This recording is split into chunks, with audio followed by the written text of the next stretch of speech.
বর্তমান সময়ে একটি নাম হয়ে গিয়েছে, একটি পরিচয় মানুষের কাছে ভিন্নভাবে গত ১৬ বছর উপস্থাপন করা হয়েছে। যে কোনো ইস্যু আসলেই তাকে বলা হতো যুদ্ধাপরাধী, কিংবা তিনি মুক্তিযোদ্ধার বিরুদ্ধের শক্তি, পক্ষের শক্তি, এই ধরনের বিভাজনের রাজনীতি দীর্ঘ প্রায় ১৬ বছর পর্যন্ত আওয়ামী লীগ করেছে। এবং আওয়ামী লীগ এই অপকর্মটি করে ১৬ বছরে বাংলাদেশের রাজনীতিতে এক ধরনের চরম মাত্রার বৈষম্য তৈরি করেছে এবং অন্যায়ভাবে মানুষগুলোকে ফাঁসির কাস্টে ঝুলিয়েছে।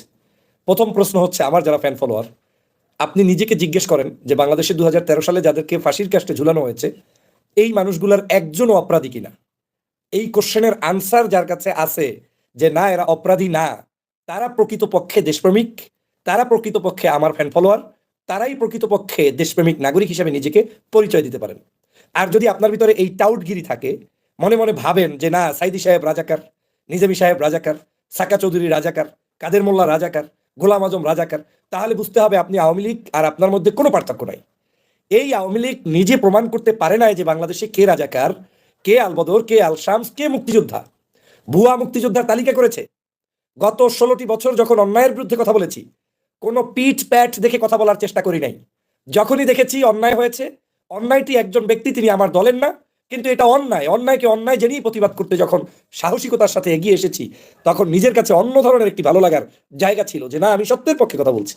আমি আজও হলফ করে বলছি, ১৩ সালে সংগঠিত হওয়া মুক্তিযুদ্ধের নামে বিতর্ক সৃষ্টি করে শাহবাগ তৈরি করে যেই সকল মানুষদেরকে হত্যা করেছে এর একজন মানুষও রাজাকার না, একজন মানুষও স্বাধীনতার বিরুদ্ধে না, একজন মানুষও কোনো মানবতা বিরোধী অপরাধ সংগঠিত করে নাই, করে নাই, করে নাই। এই বিশ্বাস রেখেই আমি রাজনীতি করে যাব, এই বিশ্বাস রেখেই আমি কথা বলে যাব। আমি যেটাকে মনে করেছি ১৬ বছর অন্যায়, সেটাকে ১৭ বছরের জায়গায় এসে আমি ন্যায় মনে করা, এটা বেইমানি ছাড়া আর কিছুই নয়। কারণ আমি জানি এগুলো আওয়ামী লীগের সাজানো ট্রাইব্যুনালের মাধ্যমে এই ধরনের অপকর্ম সংগঠিত করে জাতিকে বিভাজনের রাজনীতি তৈরি করেছে শেখ পরিবার, শেখ হাসিনা এবং এই নিকৃষ্ট অভদ্র মহিলাটি। আর সে কারণেই তাকে পালিয়ে যেতে বাধ্য করা হয়েছে। তিনি পালিয়ে গিয়েছেন, তিনি বাংলাদেশে থাকতে পারেননি। আপনাকে এটা বিশ্বাস করতে হবে। আদর্শিক জায়গা ভিন্ন, রাজনৈতিক অনেক চাটুকারিতা আমাদের থাকতে পারে, একে অপরের বিভিন্ন কলাকৌশল থাকতে পারে, কিন্তু কিছু জায়গায় আপনি যদি নীতি বিসর্জন দেন তাহলে আপনি কখনোই ভালো মানুষের তালিকায় পড়তে পারেন না। আপনার চোখের সামনে দেলোয়ার হোসেন সাইদিকে ইনজেকশন পুশ করে হত্যা করা হয়েছে, আর আপনি যদি এখনো মনে মনে চকলেট খানার ভাবেন যে সাইদি সাহেবও মনে হয় রাজাকার ছিল, সাইদি সাহেবও মনে হয় অপকর্ম করছে, আরই লক্ষ মামুনকে আওয়ামী লীগের বক্তব্য অনুযায়ী ধর্ষণ করেছে, তাহলে আপনার চাইতে টাটকা মুনাফেক আর কেউ নেই। উপরে উপরে ভালোবাসা দেখাবেন, সাইদি প্রেম দেখাবেন, জায়গায় জায়গায় নারায় তাকবীর মিছিল দিবেন, পথে ঘাটে আপনি একটু একটু তাদের পক্ষে দাঁড়াবেন, আর ওই বিপদের সময় আপনি তাদেরকে ওই একই আওয়ামী লীগের কথা বলে গালি দেবেন। এটা সুন্দর নয়। রাজনীতিতে আমি স্পষ্ট বলতে পারবো যে অমুক দল আমি করব না বা করি, কিন্তু দল যাই করি না কেন, অন্যায় সংগঠিত হওয়া কোনো ব্যক্তি, তিনি যদি বামপন্থীও কেউ হয় এই রাজনীতিতে, এই দেশের মধ্যে একজন ন্যায়বান মানুষ ওই বামপন্থী ব্যক্তির পক্ষে দাঁড়িয়ে মজলুমের পক্ষে দাঁড়াবে। এটা হচ্ছে চরিত্র, এটা হচ্ছে বাস্তবতা, এটাই করা উচিত। কিন্তু আজকের এই আওয়ামী লীগের এই যে একটা ন্যারেটিভ তৈরি করে রেখে গিয়েছে, সেই ন্যারেটিভের মধ্যে আপনি আমি যখন ঘোরপাক খাই আর মনে মনে সন্দেশ খাই, এটা আপনার এবং আমার পায়ে কুড়াল মারা ছাড়া আর কিছু নয়। আহাম্মকেরা তাকিয়ে তাকিয়ে দেখেন, বাংলাদেশে ইসলামী বিপ্লবকে বন্ধ করতে চেয়েছিল শেখ হাসিনা, কিন্তু আজকের স্টেডিয়ামের মধ্যে নারায়ে তাকবীরের স্লোগান দেয়। এই স্লোগানগুলো শিখিয়ে দিয়েছে কে? আজকের এই বাংলাদেশ থেকে তাফসীর মাহফিল নিষিদ্ধ করেছিল। আজকের আজহারি সাহেবের মাহফিলে একটা তিল ধরনের ঠাই থাকে না, লোকটা জান প্রাণ নিয়ে বাঁচতে পারে না, স্টেজে পর্যন্ত উঠতে পারে না, বের হয়ে যাইতে পারে না, কোরআনের মূল্যের কারণে। এগুলো উপলব্ধির মধ্যে নিয়ে আসতে হবে। দলবাজি করতে গিয়ে এই উপলব্ধি বোধ হারিয়ে ফেললে আপনি তোর দলবাজি হয়ে যাবেন। এতটুকু বিবেক হয় না যে একটা পোস্টার নাই, একটা মাইকিং নাই, কিচ্ছু নাই, প্রচারণা নাই, কিচ্ছু নাই, শুধু মানুষ শুনেছে পেকুয়ার ময়দানে মিজানুর রহমান আজহারি আসবে, লক্ষ লক্ষ মানুষ পঙ্গপালের মতো ছুটে গিয়ে সেখানে 3 দিন 2 দিন 1 দিন আগ থেকে না খেয়ে বসে আছে। কিসের কারণে? এই দেশে রাজাকার বলে গালি দেওয়ার কারণে সাধারণ শিক্ষার্থীরা বের হয়ে আজকে সেখান থেকে আন্দোলনের স্পিরিটটা ধাবিত হতে হতে আজকে শেখ হাসিনার পর্যন্ত পতন হয়ে গিয়েছে। বাংলাদেশে আমরা আওয়ামী লীগের আমলে আওয়ামী লীগের সৃষ্ট হওয়া কোনো বাক্য শব্দ চয়ন আমরা করতে চাই না, আমাদের মুখ থেকে বের হতে পারে না। এটাও এক ধরনের আওয়ামী লীগের ক্যাম্পেইন ছাড়া আর কিছু নয়। আওয়ামী লীগের কোনো বক্তব্য কোনো কিছুতেই উদাহরণ টেনে এই দেশের কোনো মানুষের মুখ থেকে বের হতে পারে না, কারণ আওয়ামী লীগ উদাহরণ সৃষ্টি হওয়ার মতো কিছুই করে নাই। আওয়ামী লীগ এই গত 53 বছরে এই জাতীয় কাজ করেই আপনার মধ্যে, আমার মধ্যে, সমাজের মধ্যে বিভাজন সৃষ্টি করে আজ এই বাংলাদেশটাকে ধ্বংসের দ্বার প্রান্তে নিয়ে গেছে। মনে মনে ভাবেন যে মনে হয় এগুলো বললেই কেউ খুশি হয় না, হয় না। হয় কিছু চাঁদাবাজ, হয় কিছু ধান্দাবাজ, হয় কিছু টাউট কিসেমের মানুষ, কিন্তু এই টাউট কিসেমের মানুষগুলো আপনার আশেপাশে ঘুরপাক খাচ্ছে। ব্যালটের ময়দানে এই টাউটদের কোনো ভ্যালু থাকবে না, রাস্তাঘাটে হাঁটলে এই টাউটদের ভ্যালু থাকবে না। আমরা আওয়ামী লীগের সময় দেশে বিদেশে যেখানে গিয়েছি কথা বলেছি, মানুষের ভালোবাসা পেয়েছি ওই আওয়ামী লীগের 300 এমপির চাইতে বেশি মানুষ শ্রদ্ধা করে, ভালোবাসা আমাদেরকে। কেন আপনি এই মানুষদের হৃদয়ের কথাগুলো অনুধাবন করবেন বিদায়? আর বড় বড় পদ পদবি মিনিস্টার হয়ে লাভ নাই যদি মানুষ দেখলে থুতু নিক্ষেপ করে। অতএব এখনো যদি আমাদের বোধ ফিরে না আসে, বিবেক জাগ্রত না হয়, জ্ঞানকে আমরা পরিশুদ্ধ করে কাজে লাগাতে না পারি, তাহলে আমাদের এর চেয়ে বোকামি আর কিছুই থাকতে পারে না। আওয়ামী লীগ বলবে আপনাকে রক্ষাটা, আর আপনি সাথে সাথে আওয়ামী লীগের কথা উদাহরণ দেবেন। আওয়ামী লীগ বলবে অমুক, চোখের সামনে ভাসে গত 16 বছরের নির্যাতন নিপীড়ন যদি কারো চোখের সামনে ভাসে, সেই লোকটি এই দেশের কোনো একটা বামপন্থী দল নিয়েও সমালোচনা করতে পারে না। কারণ ওগুলো তো ছোটখাটো দল। বামপন্থী একটা দলের কি অন্যায় বা আছে দেশে? আমি যখন মাঝে মাঝে কথা বলতাম লজিক দিয়ে, যখন এই নূরের বিরুদ্ধে অনেক প্রপাগান্ডা এক সময় করতো, আমি প্রতিবাদ করে তাদেরকে শেল্টার করার সময় একটা উদাহরণ দিয়ে বলতাম যে আপনি নূরের হিসাব চান, কয় টাকার মালিক হয়েছে, কয় টাকা। এই বাংলাদেশে কোন রাজনৈতিক দল রাস্তায় নামিয়ে একটা রসিদ দেখাইয়া হিসাব দিতে পেরেছে? কেউ দেয়? তো গরিবের খোঁজ আপনি এত নিতে পছন্দ করেন, কোটিপতির খোঁজ তো নেন না। এগুলো লজিক, এগুলো বাস্তবতা। আওয়ামী লীগ ধর্ষণ, খুন, হত্যা, রক্কাটা, নারীবাজি, টেন্ডারবাজি, চাঁদাবাজি, আমাদের দেশটাকে ধ্বংস, রাজনীতিকে ধ্বংস, সবকিছু শেষ করে দিয়েছে। আপনি আওয়ামী লীগ নিয়ে ব্যস্ত থাকবেন 24 আওয়ার্স, বরং আল্লাহর কাছে বলবেন আরেকটু সময় দাও, আমি কিছু বলি। সেগুলোর খবর নাই, আমরা একে অপরকে নিয়ে ব্যস্ত। বাহ, এজন্য আমাদের দেশ এই 24-এ স্বাধীন হয় নাই। বিবেককে জাগ্রত করতে হবে। এটা শুধু আমার বা অন্য কোনো দলের উদ্দেশ্যেই নয়, আমি এই সার্বজনীন কথাগুলো ইতিহাসের পাতায় রাখার জন্যই কথাগুলো বলছি। সময় পাই না বিধায় রাতে বেরাতে আপনাদের সামনে উপস্থিত হয়ে হয়তো এগুলো আপনাদের হয়তো শেয়ার করলে জনগণ জানতে পারবে, কিংবা আপনারা ডাউনলোড করে প্রচার করবেন। আমি যেটা বলতে চাই, আগে ইথিক্স ঠিক করতে হবে। আমার দর্শন কি, আমার রাজনীতি কি। আমি কষ্ট পাই যখন আওয়ামী লীগ যাদেরকে ফাঁসি দিয়েছে, আওয়ামী লীগ যাদের উপরে জুলুম করেছে, আওয়ামী লীগ যেই মানুষের উপরে নির্যাতন করেছে, একই কায়দায় সেই মানুষের উপরে যদি আবারও কোনো ধরনের নির্যাতন, নিপীড়ন কিংবা ভিন্ন ভাষায় তাদেরকে গালিগালাজ কিংবা ভিন্ন ভাষায় কটূক্তি করা হয়, সেটা নিতান্তই বোকামি ছাড়া আর কিছু হবে না। যারা এটা করবে তারা পস্তাবে, কোনো সন্দেহ নেই। এবং এইটার বিরুদ্ধে আমি বললে যদি আপনার মনে হয় যে আমি আপনার না, আমি আপনার ছিলাম, তাহলে কবে? আমি সাইদির জানাজায় যাওয়ার পক্ষে। আমি প্রথম সাইদি মারা যাওয়ার পরে মালয়েশিয়াতে গরু জবাই দিয়ে মিলাদ পড়াইয়া অনুষ্ঠান করার ডক্টর ফয়জুল। আমি পরোয়া করে, তোয়াক্কা করে আপনার বাদ খাই আমি বড় হই নাই, আপনার দাদন খাই আমি চলি না। আমার একটা রাজনৈতিক দর্শন আছে, আমি একটি দল করব, কিন্তু আমার নীতি, ইথিক্স, ধর্মীয় অনুশোচনা কিংবা তাদের ব্যাপারে আমার কনসেপ্ট ক্লিয়ার থাকতে হবে। আমি অবশ্যই বিশ্বাস করি এই বাংলাদেশের প্রত্যেকটি রাজনৈতিক দলের স্বাধীনভাবে কথা বলার, মত প্রকাশ করার অধিকার যেমন আছে, এই দেশে ডানপন্থীদের উত্থান হওয়ার অবশ্যই অধিকার আছে। অতএব প্রিয় বন্ধুরা আমার, আওয়ামী লীগের শব্দ চয়ন থেকে যে যত বেশি দূরে থাকবেন, সে তত, কত সাবজেক্ট আছে সমালোচনার, বহু ডিবেটের সাবজেক্ট আছে, কিন্তু সাবজেক্টগুলোকে ঘুরিয়ে পেঁচিয়ে ওই আওয়ামী লীগ যে ভাষায় অ্যাটাক করতো, ওই ভাষার রেজাল্ট তো পেয়ে গেছেন 5 তারিখে নাকি? আওয়ামী লীগের রাজাকারের ভাষার রিপোর্ট তো পেয়ে গেছেন। এক রাজাকারের শেখ হাসিনার সমগ্র মসনদ উড়ে মুড়ে চরমার হয়ে গিয়েছে, শেষ হয়ে গিয়েছে, ধ্বংস হয়ে গিয়েছে। এর চাইতে বড় উদাহরণ তো আর কিছু নাই। অতএব ওই আওয়ামী লীগের শব্দ নিয়ে কেউ তাকিয়েন না। এরপরে নিয়ম অনুযায়ী আসেন। আওয়ামী লীগ যে ভাষায় মানুষকে গালি দিয়ে বলে অমুকে রাজাকার, তমুকে রাজাকার, এই শালারা এখন পর্যন্ত একটা তালিকা করতে পারে নাই।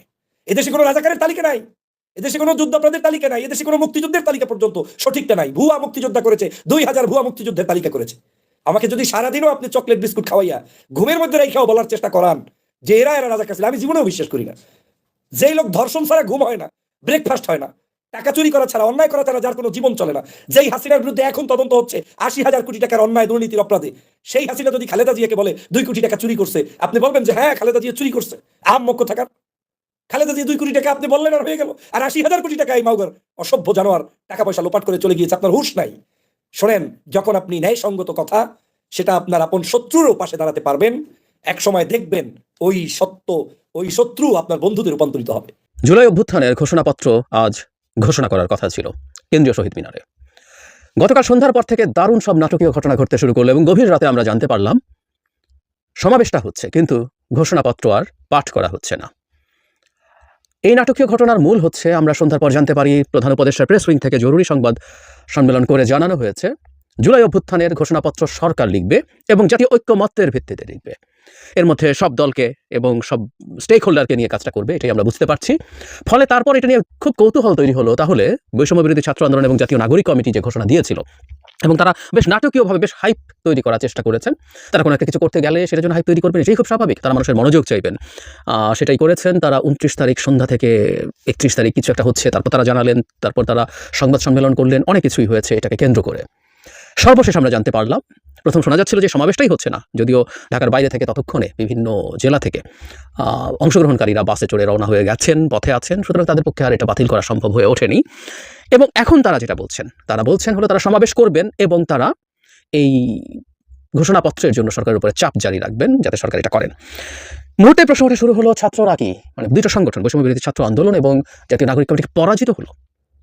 যেহেতু তারা যেটা করতে চেয়েছিলেন সেটা করতে পারেননি, যদি পরাজিত হয়ে থাকেন কার কাছে পরাজিত হলেন? কারা আসলে চায়নি এটা হোক? আমি জনাব হান্নান মাসুদের একটা ইন্টারভিউ শুনছিলাম সাংবাদিকদের সাথে। তিনি বৈঠক শেষে বেরিয়ে এসে বলছিলেন যে দেশে বিদেশে নানা চক্রান্ত ছিল, তারা যেন এই ঘোষণাপত্র দিতে না পারেন।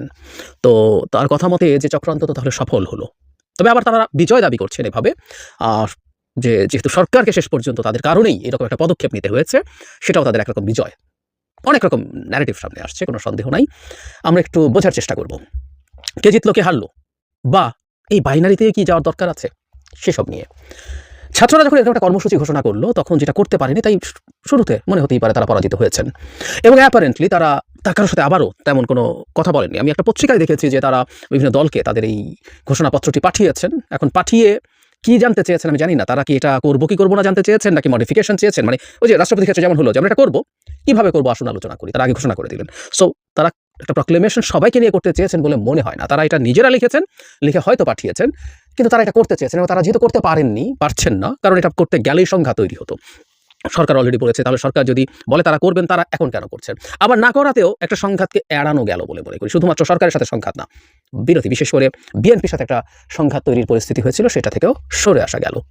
সরকারের সাথে সংঘাত করা, সরকার যখন বলছে সব দলমতকে নিয়ে করবে, তখন তাদের এটার আবার করতে যাওয়া বাড়াবাড়ি বা একটু তার মানে তারা সরকারের বিরুদ্ধে দাঁড়াচ্ছেন। কারণ সরকার যখন আলোচনা করবে তখন এদেরকেও সাথে নেবেন নিশ্চয়ই, কারণ এই আন্দোলনে খুবই গুরুত্বপূর্ণ ভূমিকা তারা রেখেছেন, কোনো সন্দেহ নেই, তারা অতি গুরুত্বপূর্ণ স্টেক হোল্ডার। তো সেটা সংঘাত। আবার বিএনপির আমরা দেখেছি, বিশেষ করে তারা ৭২ সংবিধানের কবর রচনা করবেন যখন সংবাদ সম্মেলন বলছেন, তখন বিএনপির পক্ষ থেকে ফর্মালি এটাকে প্রতিবাদ করা হয়েছে। একাধিক কেন্দ্রীয় নেতা, গুরুত্বপূর্ণ বড় বড় নেতারাই এটার প্রতিবাদ করেছেন। তাতে আমরা এটা খুব স্পষ্টভাবে বুঝতে পারি, এটা ঘোষণা করা হয়ে গেলে বিএনপির সাথে সংঘাত আরও বাড়ত। এমনিতেই নানান ইস্যুতে এই দুটো সংগঠনের সাথে বিএনপির বেশ ভালো দ্বন্দ্ব তৈরি হয়েছে। বিএনপির সাথে এখন আসলে জামায়াতেরও দ্বন্দ্ব দেখছি, এবং এই দুটো সংগঠন বৈষম্য বিরোধী ছাত্র আন্দোলন এবং জাতীয় নাগরিক কমিটিরও দ্বন্দ্ব দেখছি। সো এটা এড়ানো গেল। এবং ওই যে বললাম, যেহেতু তারা এটা করতে পারলেন না, তাতে তাদের পরাজয় মনে হতে পারে, এবং মনে হতে পারে বিএনপির কাছেই তাদের পরাজয় হয়েছে। কারণ আমি এটা অনুমান, আমি নিশ্চিত নই, বা কোনো খবর আমি পেয়েছি তা না, বাইরের বিশ্লেষণটা এরকম মনে হতে পারে। প্রিভিয়াস ঘটনার সাথে যদি মেলাই, রাষ্ট্রপতির ক্ষেত্রে যা ঘটেছে, এই প্রক্লেমেশনটা যখন করা হচ্ছে তখন এটার ক্ষেত্রে বিএনপির অ্যাটিটিউড দেখেই প্রধান উপদেষ্টা বা উপদেষ্টা পরিষদ বা সরকার, আমরা এভাবে বলবো, তারা নিজেরা একটা প্রক্লেমেশন লেখার তাগাদা অনুভব করেছেন যে এতে হাসিনা বিরোধী যে মুভমেন্ট, তাতে যে শক্তিগুলো ছিল, যারা ছিলেন, তাদের মধ্যে একটা বিভেদ তৈরি হতে যাচ্ছে এবং এটা আরও বড় ফল্ট লাইন তৈরি করতে পারে। সুতরাং এটার কারণেই হয়ে ওঠে নাই। তার মানে আমরা যদি এভাবে বলি, বিএনপি এটা পছন্দ করছে না বা চাইছে না বলেই শেষ পর্যন্ত এটা হয়নি। তাই এটা এক ধরনের বিজয় বিএনপির হয়েছে, পরাজয় হয়েছে ছাত্রদের, এভাবে বলা যেতে পারে। কেউ কেউ বলার চেষ্টা করতে পারেন। এর সাথে একটা জিনিস একটু যোগ করে রাখা দরকার, যে ছাত্ররা, আমি মনে করি যে আসলে এটার মাধ্যমে যখন আমরা একটা সংঘাতময় পরিস্থিতি থেকে বেরিয়ে আসতে পেরেছি, আমি এটা নিয়ে যে ভিডিও করেছিলাম সেটাতে আমি খুব স্পষ্টভাবে দাবি করেছি যে এটা আমাদের এই এমনিতে চলতে থাকা বিভেদকে আরও বাড়িয়ে তুলবে। সুতরাং সেখান থেকে যখন সরে আসা গেল, এবং ছাত্ররা যেটা দাবি করছে, জনাব হান্নান মাসুদকে আমি কোট করেছিলাম যে এই পরিস্থিতির কারণেই সরকারকে এখন সবাইকে নিয়ে হলেও, এবং সে সবার মধ্যে বিএনপিকে আসলে যেতে হবে, কারণ সরকার যখন ডাকবেন যে আমরা একটা কমন প্রক্লেমেশন তৈরি করতে চাই, বিএনপিকে ওটার মধ্যে অংশ নিতে হবে। ওর মধ্যে হয়তো আবার দ্বন্দ্ব হতে পারে, এবং সেটা কোন পর্যায়ে থাকতে পারে আমরা জানি না, কারণ প্রক্লেমেশনের মধ্যে কোন জিনিসগুলোকে কতটুকু গুরুত্ব দেওয়া হবে, কতটুকু গুরুত্ব দিতে হবে, এর মধ্যে প্রত্যেকেরই পার্সোনাল ইন্টারেস্ট আছে। যেমন একটা ছোট উদাহরণ দিই, ৭১কে নতুন প্রক্লেমেশনে কতটুকু গুরুত্ব দেওয়া হবে এটা বিভেদ আছে। বিএনপির গ্লোরিয়াস মুক্তিযুদ্ধের হিস্ট্রি আছে। বিএনপির প্রতিষ্ঠাতা জনাব জিয়াউর রহমান আমাদের স্বাধীনতার ঘোষণা করেছেন, তিনি সেক্টর কমান্ডার ছিলেন, এবং শেষ পর্যায়ে এসে যখন 3টা ফোর্স তৈরি হয়েছিল, তার মধ্যে একটা ফোর্স, জেড ফোর্সকে উনি নেতৃত্ব দিয়েছেন। গ্লোরিয়াস হিস্ট্রি আছে। সো বিএনপি চাইবে ৭১ অনেক বড়ভাবে থাকুক, কিন্তু এই মুভমেন্টে গুরুত্বপূর্ণভাবে ছিল, বা তার আগেও ছিল, জামায়াতে ইসলামী, তাদের ৭১-এর লজ্জাস্কর ইতিহাস আছে। আমি তাদের যুদ্ধাপরাধ বা মানবতা বিরোধী অপরাধ যদি সরিয়েও রাখি, যে নৈতিক সমর্থন তারা পাকিস্তানকে দিয়েছিল, এটাকে ভুল না, এটাকে আমি অপরাধ হিসেবে দেখতে চাই। আমি এটা কথা বলেছি আগেও। সো তারা চাইবেন ৭১কে যতটা মুছে ফেলা যায়, কমিয়ে ফেলা যায়, ডাউন টাউন করা যায়, ২৪-এর পাটাতনে দাঁড়িয়েই সব কিছু হবে, সেরকম একটা ন্যারেটিভ আনা যায়। সো কতটুকু আসলে সফল হবে আমি সন্দিহান আছি, কিন্তু তারপরও এই চেষ্টা যখন হচ্ছে, বিএনপিকেও যেতে হচ্ছে, সবাইকে নিয়ে যাওয়া হচ্ছে, এটাও এক ধরনের বিজয় হিসেবে দেখার স্কোপ আছে। তবে দিনের শেষে এটা আসলে ভালো হয়েছে। কেউ যদি মনে করেন যে তারও প্রাথমিকভাবে কিছুটা পরাজয় হয়েছে, ধরলাম আমরা যদি তার তর্কের খাতিরে ধরে নিই যে বৈষম্য বিরোধী ছাত্র আন্দোলনের ক্ষেত্রে এটা তাদের একটু কিছুটা পরাজয় হয়েছে, যদি আমরা এভাবে বলি, তাতেও সমস্যা নেই। আমি তাদেরকে এভাবে বলতে চাই, ওয়েলকাম টু পলিটিক্স। রাজনীতি টাফ জিনিস। আমরা এই আন্দোলনগুলোর মধ্যে কাউকে বিভিন্ন তত্ত্ব আওড়াতে দেখি। আমাদের কারো মনে হয় কতগুলো তত্ত্ব দিয়েই বাংলাদেশের রাজনীতি চলে। উত্তর হচ্ছে না, তত্ত্ব দিয়ে সারা পৃথিবীর রাজনীতি চলে না, আর আমাদের তো আরও চলে না। এবং রাজনীতি এই মাঠে দাঁড়িয়েই শিখতে হবে। তারা মাঠে আছেন, একটা শক্তি নিয়ে আছেন, তারা কাউকে দিয়ে ব্যবহৃত হচ্ছেন কিনা শুভাকাঙ্ক্ষী মনে হতে পারে, কেউ একজন বলছেন, বা কয়েকজন মিলে বলছেন, তারা মনে করছেন এটাই সঠিক কথা, নাও হতে পারে, তাদেরকে ব্যবহার করা হতে পারে। একটা টার্ম আমরা কথ্য ভাষায় ব্যবহার করি না, ঘাড়ে বন্দুক রেখে গুলি করা, তাদের ঘাড়ে বন্দুক রেখে কেউ গুলি করতে চাইছে কিনা সেটা দেখতে হবে। আমি তাই মনে করি ইনফ্যাক্ট এই দুটো সংগঠনের ঘাড়ে বন্দুক রেখে কেউ গুলি করার চেষ্টা করছে প্রথম দিন থেকে। আমি এটার বিরুদ্ধে কথা বলেছি। প্রতিটা আসলে আদতে আমাদের এই গণ অভ্যুত্থানের ফলাফলকে নষ্ট করার জন্য এইসব করা হয়েছে। সো তারাও শিখলেন, বা তারা যদি সেটা মনে নাও করেন, তাদের যে প্রসিডিওরাল জায়গায় তারা ঠিক ছিলেন না, সেটা আবার তাদের লার্নিং হলো। রাষ্ট্রপতির ক্ষেত্রে যেমন হয়েছে, এই ক্ষেত্রে তাদের আবারও একই ধরনের লার্নিং হলো। এগুলো প্রত্যেকটা তাদের জন্য মূল্যবান, কোনো সন্দেহ নাই। এবং এভাবেই ধাক্কা খেয়ে, এভাবেই প্রবলেমে পড়ে, এভাবেই ভুল করে, এভাবেই কোনো কৌশল মিস করে রাজনীতি শিখতে হয়, মাঠের রাজনীতি। তারা যেহেতু রাজনীতি করবে, রাজনীতি করা উচিত আমি মনে করি, এবং তারা রাজনীতিতে ভালো করুন সেটা কামনা করি। এভাবেই তাদেরকে শিখতে হয়। আমি এটা সিরিয়াসলি বিশ্বাস করি। একটা জিনিস আমি অবশ্য বলবো, এখানে একটা গ্রুপের পরাজয় হয়েছে বলে আমি, ছাত্ররা পরাজিত হয়েছে আমি মনে করি না, সত্যিকার অর্থে মনে করি না। তারা শেষ পর্যন্ত যে জায়গায় গেছেন, তারা জনসমাবেশ করবেন, তারা তাদের চাপ দেবেন, এবং এই প্রক্লেমেশনের চিন্তাটা তাদের জায়গা থেকে, মাথা থেকে যেহেতু এসছে এবং সেটা সরকার গ্রহণ করেছে প্রাথমিকভাবে, সেটা সাকসেসফুলি করা যাবে কিনা সেটা সব পক্ষে মোটামুটি একমত হবে কিনা, ডিফারেন্ট ডিবেট। সরকার যেহেতু নিয়েছেন, it's not a bad thing. তারা এরপর সমাবেশ করবেন, তারা তাদের উপস্থিতি জানান দেবেন, তাদের চাপ জারি রাখবেন। কিন্তু আসলে পরাজিত হয়েছে সেই মানুষগুলো যারা তাদের ঘাড়ে বন্দুক রেখে গুলি করার চেষ্টা করেছেন। নানা রকম মানুষের কথা আলাপে আছে, মাঠে আছে, অনেকেই এটার সুযোগ নিতে চাইছে। এমনকি একটা খসড়া প্রক্লেমেশন ছড়িয়ে পড়েছে, আমি জানি না এটা কতটুকু জেনুইন। সত্যিকার অর্থেই সেখানে ৭১কে ২৪-এর তুলনায় ভীষণভাবে ডাউনটোন করা হয়েছে। সুতরাং এর পেছনে প্রচুর জামায়াত শিবির ইনভলভড আছে কিনা কেউ বলছেন, I really don't no.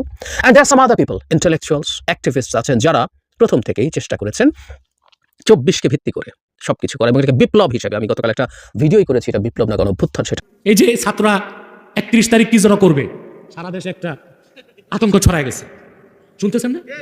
৩১ December হবে বিপ্লব উত্তর ঘোষণাপত্র পাঠ, শুনছেন? খোদার কসম, বাঙালি একটা অশ্বডিম্ব পাইবা। এটা ঘোষণা দিতে যাবে শহীদ মিনারে। কেন? সরওয়ার্দী উদ্যান ছিল, বাইতুল মুকাররমের দক্ষিণ গেট ছিল, কথা বলেন তো শহীদ মিনার কেন?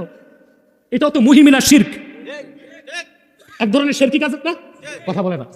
পাথরের বেদি, ওখান থেকে বিপ্লবের ঘোষণা দেবার কি বাইতুল মুকাররমের চত্বর থেকে ঘোষণা দাও, সারা দেশের মুসলমান স্বাগত জানাবে। শুরুতেই বলছিলাম, বুদ্ধিজীবীগুলো মাথা বিক্রি করে রাখছে দুই দিক। আগে ছিল রুশ ভারতের দালাল, আর এখনকার গুলো হচ্ছে মার্কিন আর পাকিস্তানের দালাল। আমরা কোনো দেশের দালালি করতে চাই না। বিশ্ব মানচিত্রে বাংলাদেশ একটি স্বাধীন রাষ্ট্র হিসেবে মাথা উঁচু করে থাকতে চায়। ভারতীয় আধিপত্যবাদকে মানব না, মার্কিন আগ্রাসনকে মানব না, এটি তো আমাদের চাওয়া।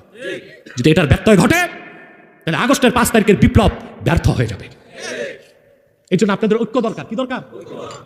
আগেই বলছি, ইসলামিস্ট, রাইটিস্ট সব এক হইতে হবে, এক প্ল্যাটফর্মে আসতে হবে। লেফটিস্ট আর অ্যাথিস্ট এগুলোরে বাদ দিতে হবে। এদের বিতাড়িত করে আর পাঠাইবেন কই, মানে সাইড করে দিতে হইব। প্রিয় ভাইরা, তো কোনো নামই সেরেক করা